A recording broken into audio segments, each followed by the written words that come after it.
Friends, आज मैं आपके सामने करता हूँ इन्वेंट्री वैल्यूएशन स्टॉक टेकिंग के क्वेश्चन। और सीए फाउंडेशन में बहुत इंपॉर्टेंट टॉपिक है ये, कई बार एग्जाम में इवेल्यूट करा जाता है और इसके अंदर सिर्फ हमें कॉन्सेप्ट्स अप्लाई करने होते हैं। यहाँ पे कुछ भी आपको ब्लैक एंड व्हाइट में नहीं हो सकता कि ये मेरा फॉर्मूला ड्रिवन चीजें चलेंगे, सिर्फ कॉन्सेप्ट क्वेश्चन आएंगे। आइए हम प्रोसीड करते हैं। Mister A did stock taking on 25th March 2026 and the value of the stock comes to 7 lakh. From the following information, determine the value of stock as at 31st March 26. हमें 25 मार्च से friends कहाँ पे जाना है? 31st March 26 पे। आइए हम question को रीड करते हैं। Stock purchase on 22nd March and deliver on 28 मार्च। अब यहाँ पे क्या हो रहा है फ्रेंड्स, स्टॉक की ओनरशिप मेरे पास 31 मार्च से पहले आ चुकी है, बट उसकी डिलीवरी कब हुई है फ्रेंड्स? उसकी डिलीवरी हुई है 28 मार्च को। इसका मतलब जब 25 मार्च को हमने स्टॉक टेकिंग करी है तो वो काउंटिंग का पार्ट नहीं बना होगा, बट क्योंकि हमारे पास ओनरशिप इस डेट तक आ गई है, इसका मतलब वो मेरे स्टॉक का पार्ट बनना चाहिए। हेंस हम फ्रेंड्स क्या करेंगे, हम 7 लाख रुपए में ये 50,000 रुपए जोड़ देंगे, बिकॉज 7 लाख रुपए हमने काउंट करे थे 25 मार्च को और स्टॉक डिलीवर हुआ 28 मार्च को, तो ये मेरे स्टॉक का पार्ट बनेगा। हेंस 7 लाख में 50,000 मैं ऐड कर दूंगा। स्टॉक डिलीवर, यहाँ परचेज की बात कर रहे हैं। स्टॉक ऐसे करते हैं दोस्त, हम परचेज की बात कर रहे हैं, लैंग्वेज में कंफ्यूजन है इसलिए मैं क्लैरिफाई कर रहा हूँ। Stock deliver on 24th March 2026 and invoice date was 4 April 26। हम लोगों के पास ओनरशिप कब आई है? हम लोगों के पास ओनरशिप आई है फ्रेंड कब? 26-27 में। इट मींस ये स्टॉक का मेरा पार्ट नहीं बनना चाहिए। अब हमें चेक क्या करना है, क्या 7 लाख के स्टॉक में ये काउंट हुआ है कि नहीं हुआ? स्टॉक की डिलीवरी कब हुई है फ्रेंड? 24th मार्च, और हमने स्टॉक टेकिंग करी कब है? 25 मार्च को। इसका मतलब ये जो 30,000 रुपए है ये 7 लाख का पार्ट बन चुके हैं, फिजिकल काउंटिंग में इंक्लूड हो चुके हैं।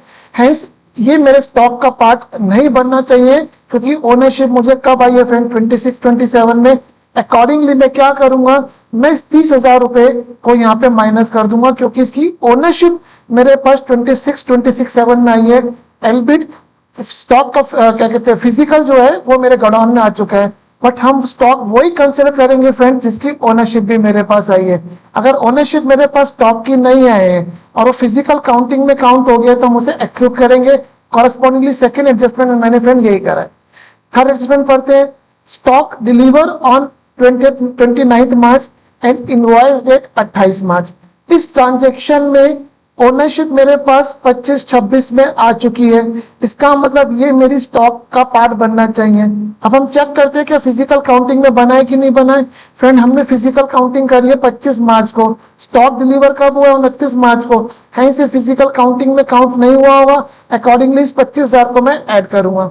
तो होप आपको क्वेश्चन समझ में आ रहा होगा। अब हम फ्रेंड लेते हैं किसके ऊपर? सेल्स के ऊपर। Goods sold on 26 March 26, invoice date for 2 lakh. हमारा मार्जिन है 20% ऑन द सेल प्राइस। ये हमारे पास से ओनरशिप ट्रांसफर कब हो गई फ्रेंड? हमारे पास से ओनरशिप ट्रांसफर हो गई है 26 मार्च को। इसका मतलब 25-26 को ये स्टॉक की ओनरशिप ट्रांसफर हो गई है। इसका मतलब ये स्टॉक, इसकी जो कॉस्ट ऑफ गुड्स सोल्ड है वो मेरे क्लोजिंग स्टॉक का पार्ट नहीं बनना चाहिए। Now let's consider the cases. Goods of 60,000 was deliver on 24 मार्च। अब यहाँ पे हमने स्टॉक टेकिंग कब करी है? 25 मार्च को। इस 2 लाख की सेल में से 60,000 की डिलीवरी हम 24 मार्च को ही दे चुके हैं। इसका मतलब 25 मार्च को वो काउंट नहीं हुआ होगा। इसकी हम कोई एडजस्टमेंट पास नहीं करेंगे, क्योंकि हमको इसको स्टॉक में काउंट भी नहीं करना है। सेकंड केस लेते हैं। Goods of 80,000 was deliver on 28 मार्च। अब 25 मार्च को हमने स्टॉक टेकिंग करी है, हमने 26 मार्च को इसकी ओनरशिप ट्रांसफर कर दी थी, बट हमने इसकी डिलीवरी कब दी? 28 मार्च को। इट मींस 25 मार्च को जब हमने स्टॉक टेकिंग करी होगी तो 80,000 का कॉस्ट ऑफ गुड्स सोल्ड, हमारा मार्जिन कितना है? 20%। इसका कॉस्ट ऑफ गुड्स सोल्ड कितना हो गया? इसमें 20% लेस करा, 64,000। इसका मतलब 64,000 25 मार्च को काउंट हो चुका है। जो डिलीवरी हमने 28 मार्च को करी है, बट क्योंकि इसकी ओनरशिप 26 मार्च को चली गई है तो 64,000 should not be a part of my closing stock. Accordingly मैं 64,000 को भी स्टॉक से लेस करूंगा। Balance goods were deliver on 2 अप्रैल। अब मेरे पास टोटल सेल्स कितनी थी फ्रेंड? 2 लाख की। 2 के बारे में क्वेश्चन ने बोल दिया कितना? 140, इसका मतलब मेरे पास रिमेनिंग सेल्स कितनी बची 60,000। इसके कॉरेस्पॉन्डिंग गुड्स की डिलीवरी कब हुई है 2-4-6 को। अब यहाँ पे डिलीवरी जो 2-4-6 को हुई है, बट अगेन इसकी ओनरशिप तो ट्रांसफर हो चुकी है और डिलीवरी 2-4-6 को हुई है। इसका मतलब अगेन 25 मार्च को ये काउंट हो चुका है, which should not be a part of my closing stock because इसकी ओनरशिप 26 मार्च को चली गई है मेरे पास से। तो मैं यहाँ पे जो मेरे पास यहाँ पे स्टॉक बचा था फ्रेंड कितना 60,000, जो 2-4 को दिया है उसका कॉस्ट ऑफ गुड्स सोल्ड कितना आ गया 48, क्योंकि 60,000 का 20% मार्जिन कितना हो गया 12,000, तो कॉस्ट ऑफ गुड्स सोल्ड कितना आ गया 48। ये भी मैं 48 लेस करूंगा, क्यों? अगेन जब 25 मार्च को मैंने फिजिकली काउंटिंग करी तो ये मेरी फिजिकली काउंटिंग में इंक्लूड हो गया, but it should be excluded क्योंकि इसकी ओनरशिप हमने 26 मार्च को ट्रांसफर कर दी है। अब आते हैं फ्रेंड नेक्स्ट एडजस्टमेंट पे। Stock of 80,000 cost price Saint on approval on customer on 24 March 26 and customer approve 60% on 28 March 26 and balance approved on 2-4-26। अब हम लोगों ने स्टॉक टेकिंग करी है फ्रेंड 25 मार्च को, हमने अप्रूवल पे कब दिया था 24 मार्च को। इसका मतलब इस दिन जब हमने फिजिकल काउंटिंग करी तो ये 80,000 का स्टॉक मेरी काउंटिंग का पार्ट नहीं बना होगा। अब ये मेरी काउंटिंग का पार्ट आगे मुझे इसको क्लोजिंग स्टॉक में इंक्लूड करना है या नहीं करना, इट डिपेंड्स मेरे पास अप्रूवल कब आया है। अब कस्टमर ने 60% गुड्स का अप्रूवल कब दे दिया है 28 मार्च 26 को। इसका मतलब 48,000 should not form part of my closing stock. दोबारा से बोल रहा हूँ, हमने गुड्स अप्रूवल पे कब डिलीवर करे फ्रेंड 24 मार्च को, और हमने फिजिकल टेकिंग कब करी है 25 मार्च को। इसका मतलब ये जो 7 लाख का नंबर आया है इसमें ये 80,000 इंक्लूड नहीं है। अब 28 मार्च को कस्टमर ने 60% अप्रूव कर दिया है 48,000, तो वो मेरे स्टॉक का पार्ट नहीं बनना चाहिए। बैलेंस अप्रूव कब करा है 2-4-6 को, बैलेंस कितना बचा फ्रेंड 40% 32,000। अभी 32,000 का जो स्टॉक है इसकी ओनरशिप मेरे पास है, even though physical position customer के पास है, बट हम यहाँ पे किस पे चलते हैं ओनरशिप के बेसिस पे, क्योंकि गुड्स मेरे ओनरशिप मेरे पास है कितने की 32,000 की, और वो 7 लाख का पार्ट नहीं बना है। तो फ्रेंड्स मैं इसमें 32,000 भी ऐड कर दूंगा।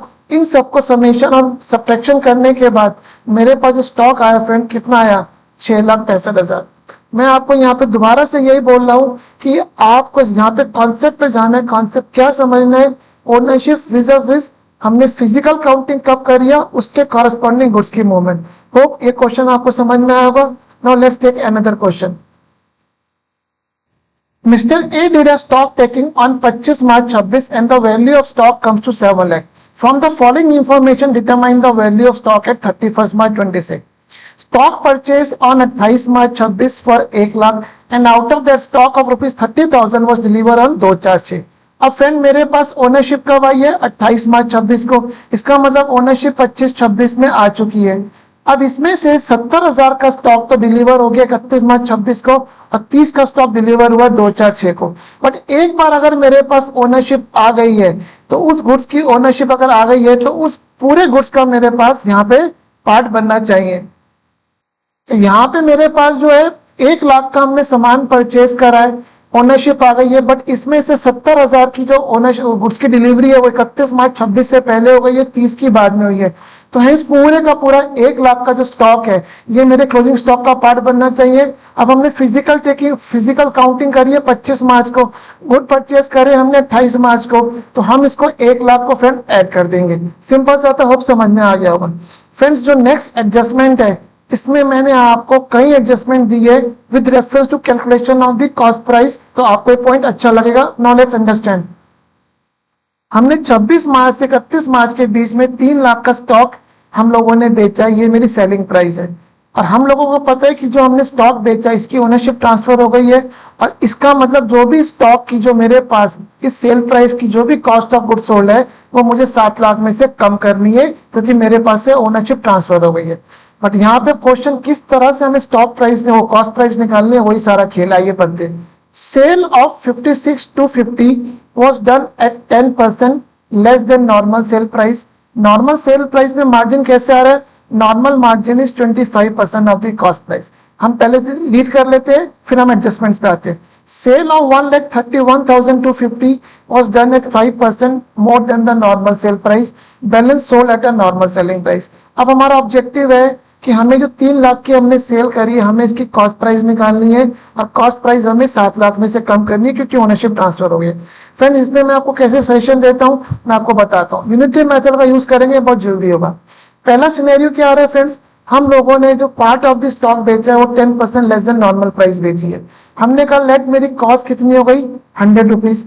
नॉर्मल मार्जिन कैसे आ रहा है, नॉर्मल मार्जिन में 25% ऑफ द कॉस्ट प्राइस आ रही है फ्रेंड, तो मैंने इसमें 25 जोड़ दिया, नॉर्मल सेलिंग प्राइस 125 आ गई। अब हमने क्या करा है, हमने यहाँ पे 10% less than normal selling price है, हमने इसका लेस देन 10% लेस कर दिया। इसका मतलब रिड्यूस सेलिंग प्राइस कितनी आ गई फ्रेंड 112।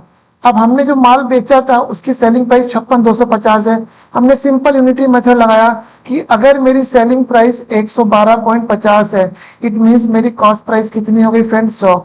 तो अगर मेरी सेलिंग प्राइस 56,250 है तो मेरी कॉस्ट प्राइस कितनी हो गई फ्रेंड 100/112 इंटू 56,250। फ्रेंड मैंने यहाँ पे यही करा है, इसका मतलब जो हमने ये 56,250 का माल बेचा है सेलिंग प्राइस है, इसकी कॉस्ट प्राइस कितनी है फ्रेंड 50,000। अकॉर्डिंगली मैंने ये 50,000 रुपए यहाँ से पहले लेस कर दिए। अब दूसरा सिनेरियो आते हैं, हमने यहाँ पे सेल कितनी करी है 5% more than normal selling price. तो अगेन हमने केस लिया 100 रुपए मेरी कॉस्ट प्राइस है, 25 रुपए मार्जिन है, नॉर्मल सेलिंग प्राइस 125 आ गई, 5% हमने 125 का जोड़ा 6.25, 131.25 मेरे पास क्या आ गया इनहांस सेलिंग प्राइस आ गई। अब अगेन हमने वो यूनिटरी मेथड लगाया कि अगर मेरे पास 131 रुपए 25 पैसे मेरी सेलिंग प्राइस है तो मेरी कॉस्ट प्राइस कितनी है फ्रेंड 100 रुपए। तो अगर मेरी इनहांस सेलिंग प्राइस 131,250 है तो मेरी कॉस्ट प्राइस कितनी हो गई फ्रेंड 131.25 इंटू 131,250। इसका मतलब मेरे पास जो कॉस्ट प्राइस आ गई इस गुड्स की कितनी आ गई 1 लाख। अकॉर्डिंगली फ्रेंड मैंने 1 लाख माइनस कर दिए। अब जो तीसरा केस आ रहा है बैलेंस गुड्स। बैलेंस गुड्स कितने बचे फ्रेंड मेरे पास देखिए 3 लाख का मेरे पास सेल प्राइस थी, इसमें से 56,250 एक माल बेच दिया, 131,250 एक बेच दिया, इसका मतलब 1,12,250 बचे, 1,12,250 बचे फ्रेंड।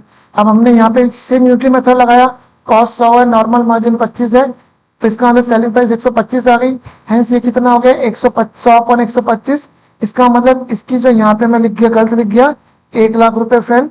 तो यहाँ पे मेरी कॉस्ट प्राइस कितनी आ गई इसकी 1 लाख, तो यहाँ पे मैं गलती कर गया 1 लाख रुपए यहाँ पे इसकी नॉर्मल सेलिंग प्राइस आ गई, नॉर्मल कॉस्ट प्राइस आ गई है। ये फ्रेंड आपको समझ में आ गया किस तरह से हम लोगों ने यहाँ पे इस सेल्स को, तो सेल्स की जो कॉस्ट ऑफ गुड्स सोल्ड तो माइनस करनी है। इसमें मैंने 3 केसेस में आपको ये एडजस्टमेंट दी है कि अगर ऐसा केस बनता है तो हमें इस तरह की कॉस्ट ऑफ गुड्स सोल्ड कैसे निकालनी है। आइए नेक्स्ट पढ़ते हैं। Stock of 50,000 cost price Saint on approval on 26 मार्च 25। हमने स्टॉक टेकिंग कब करी है फ्रेंड 25 मार्च 26 को, कितने की करी है 7 लाख की। अब 26 मार्च को फ्रेंड क्या हुआ कि इस 7 लाख में से मेरे पास मेरे गोडाउन पे सामान कितना रह गया 650, और 50,000 कहाँ पहुंच गया 50,000 कहाँ पहुंच गया कस्टमर के गोडाउन पे। अगर कस्टमर इसका अप्रूवल नहीं देता तो फ्रेंड्स मेरे को कोई एडजस्टमेंट नहीं पास करनी थी, क्योंकि 7 लाख की पूरी ओनरशिप मेरे पास है। पर कस्टमर ने 60% का अप्रूवल 28 मार्च को दे दिया, इसका मतलब कस्टमर ने 30,000 का अप्रूवल दे दिया है। इट मीन्स 30,000 रुपए मुझे अपने स्टॉक से माइनस करना पड़ेगा क्योंकि उसकी ओनरशिप ट्रांसफर हो गई। अकॉर्डिंगली मैंने फ्रेंड 30 लाख रुपए यहाँ पे माइनस कर दिए। तो ये जो आंसर आएगा फ्रेंड थोड़ा सा चेंज हो गया, मैं आपको चेक करके दिखाता हूँ। 7 लाख रुपए प्लस 1 लाख रुपए माइनस 50,000 रुपए माइनस 1 लाख रुपए माइनस 1 लाख रुपए माइनस 30,000 रुपए। तो फ्रेंड ये जो आंसर आएगा ये आएगा मेरे पास 5,20,000 रुपए। तो होप ये केस स्टडी ये क्वेश्चन आपको समझ में आया होगा, मैं किस तरीके से मैंने प्रोसीड करा है। मैं सिर्फ आपको कॉन्सेप्ट बता रहा हूँ किस तरीके से करना है, और आपको स्टॉक टेकिंग के क्वेश्चन में कॉन्सेप्ट ही अप्लाई करना है। आइए friend now let's take up the last question. Mr. A did a stock taking on 25 March 2026 and the value of the stock comes to 7 lakh. From the following information determine the value of stock at 31st March.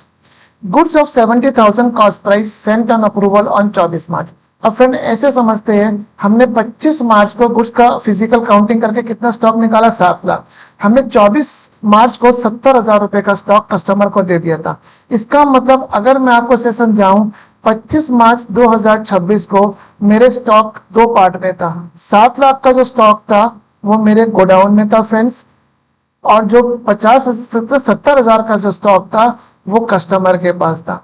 इसका मतलब 25 मार्च को अगर हम stock की value निकाले तो मैं ये बोलूंगा 7,70,000 का स्टॉक मेरा आना चाहिए, अगर कोई चेंज नहीं हो रहा है, क्योंकि मैं 24 मार्च को हमने कस्टमर को दिया था।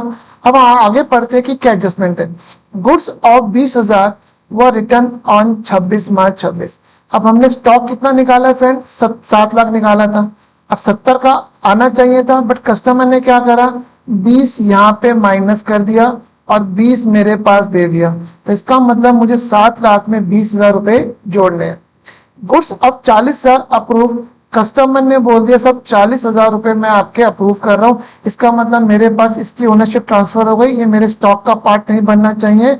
और 7 लाख की काउंटिंग में 40,000 रुपए स्टॉक का पार्ट बना भी नहीं था। 40,000 की फ्रेंड मैं कोई एडजस्टमेंट नहीं करूंगा। बैलेंस रिटर्न कब करा है, 2/4 को। बैलेंस कितना है, 10,000। अब ये 10,000 का गुड्स जो है इसकी ओनरशिप तो मेरे पास ही है 31 मार्च तक। इसका मतलब 31 मार्च को ये मेरी स्टॉक टेकिंग का पार्ट बनना चाहिए। Stock taking means closing stock का पार्ट बनना चाहिए, तो कॉरेस्पॉन्डिंग 10,000 रुपए भी मैं ऐड करूंगा। तो होप ये एडजस्टमेंट आपको समझ में आई होगी फ्रेंड, मैंने कैसे करी है। नेक्स्ट लेते हैं, goods of 80,000 cost price Saint on 26 March 26। अब इसको ऐसे समझते हैं फ्रेंड, 25 मार्च को मैंने स्टॉक काउंट कितने का करा था फ्रेंड, 7 लाख का करा था। अब 26 मार्च को इसमें से क्या पोजीशन बनी 7 लाख में से फ्रेंड, 6,30,000 रुपए का स्टॉक फ्रेंड मेरे पास मेरे गोडाउन में रह गया। और जो 70,000 का स्टॉक, सॉरी 630 बोल गया, 620 और 80,000 का स्टॉक कहाँ चला गया, कस्टमर के गोडाउन पे चला गया।